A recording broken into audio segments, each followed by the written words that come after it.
But let's take stock of what's happening with cargo terminals and whether or not there is a shortage of cargoes, and is that really worrisome? So let's get in a detailed check on what really is the status on ground.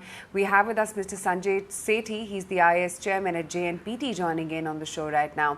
Mr. Sethi, good morning. Great to have you today on ET Now. Just wanted to understand, because of China, container prices, it seems, have shot up. Any benefit to Indian, EXIM from this? And what really is the status right now on whether or not there is the shortage really on ground?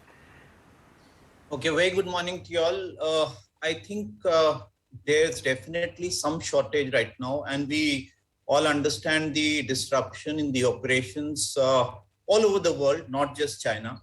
And when we are talking about shortage of containers and the ocean freight rates that have increased because of that, that definitely harms our exporters. Definitely there's a problem. But what has happened is that after last year, what we have understood is that this is definitely temporary in nature. Once things are better, right now we all have information that things have definitely started getting better. China is a source of worry, but overall, I think the container shortage is definitely receding now.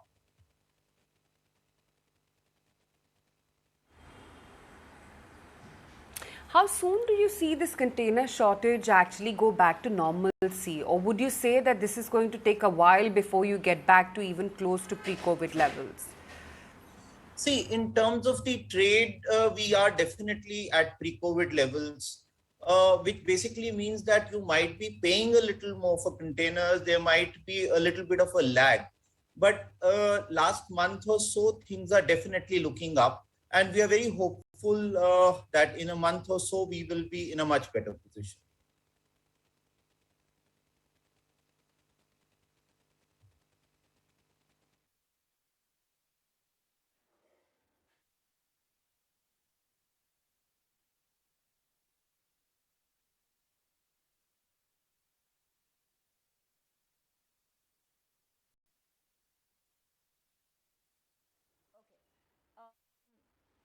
Hi, Mrs. Sethi. This is Mubina as well joining in. Uh, what what do you think is the key reason behind the container shortage? And also, by the way, we're seeing a massive surge in the Baltic Dry Index, in the freight rates.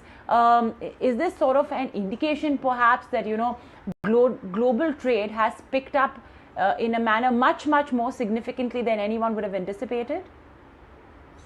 See, when you say this, obviously, the first part is to be understood is that the operational disruptions are worldwide. So it is an international phenomenon. It is not unique to India. The second part is that China definitely plays a disproportionate role in this whole story. Then the added point is that what was being discussed with the last speaker, that with Chinese exports going down, what has happened is in the last year or so, Indian exports definitely are more than, let's say, the imports we would have at a port like JNPT, which basically means that the growth of exports in India requires more containers. So when we add all this, there is a net shortage. And to overcome that, when we say this, that long-term, medium-term measures like getting into domestic manufacturing of containers may not be an answer to the immediate problem.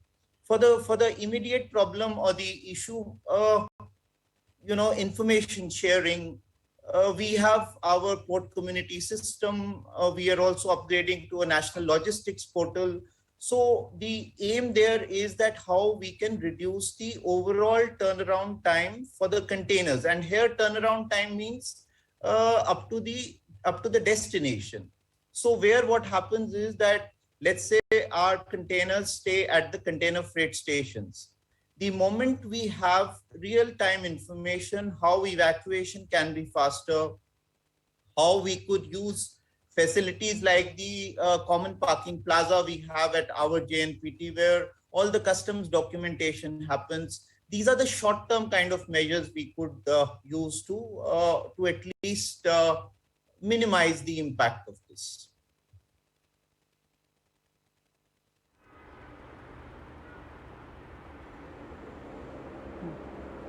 Mrs. Sethi, what's your own capacity right now in terms of volume handling? The traffic that you've been seeing, if you could describe a little bit about that to us right now versus maybe a few months ago. In fact, if we are comparing the current financial year up to, let's say, 21st August, we handled 2.1 million TUs as against 1.42 million TUs last year. So the increase is more than 45 to 47%. Now, if we treat the last year as an anomaly, and if we compare it with the year before that, we are about 5 to 6% more. At one level, you could look at it as business as usual. Basically, it's like any other year now. So the COVID-related disruption is not impacting. However, now we are very hopeful that this will increase further because of whatever is happening in the world.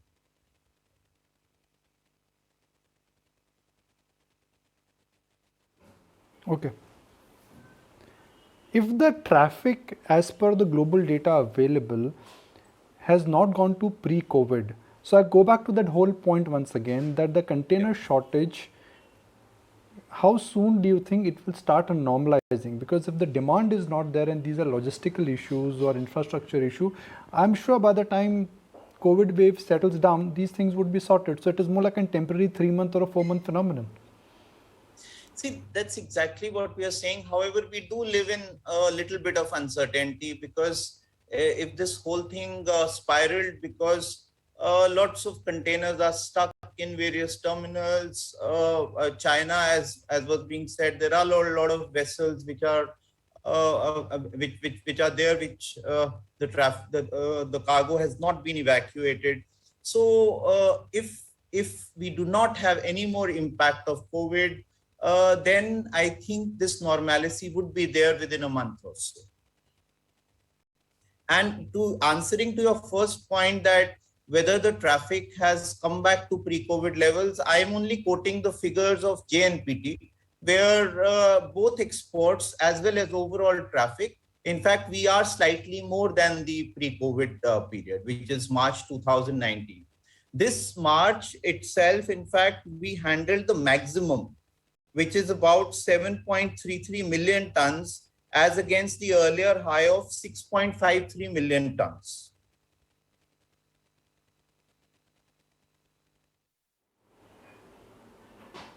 I'm just going to perhaps take a slight detour, and I'm fascinated with the numbers which you have indicated in terms of where your traffic is. Which category has seen the maximum growth? Can you specify that? Because that will also give us a deeper understanding of the economy, because you are the first indicator of which way the economy and the demand is moving.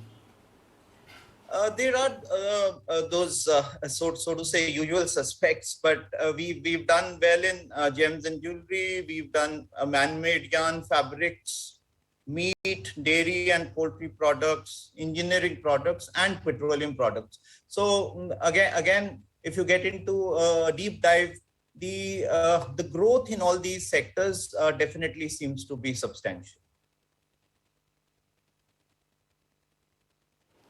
And when the DCF, which is the direct freight corridor, when it will be rolling in full capacity, how exactly will life change for JNPT? Sorry, come again. I didn't get your first part. I'm talking about the direct freight corridor, which Container Corporation is setting it up, and that will have a direct connection at JNPT. When that will be in full rolling, how will that change container traffic and the load which you are handling at JNPT? Because all of us are excited about that change. That's right. I think once I understand it should take at least a year from now. But basically what it means is that a lot of NCR traffic can come directly to JNPT. And in terms of the cost, since there is an advantage at JNPT, we would get a larger share of the national capital region, which had got diverted to some of the non-major ports. But also that the rail component of our overall traffic will increase substantially.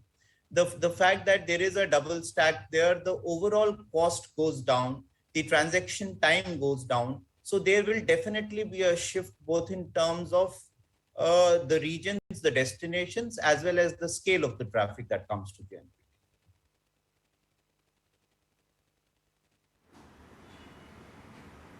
Mr. Sethi, such a pleasure having you on the show today. Thank you so much for taking the time out. Thank you very much.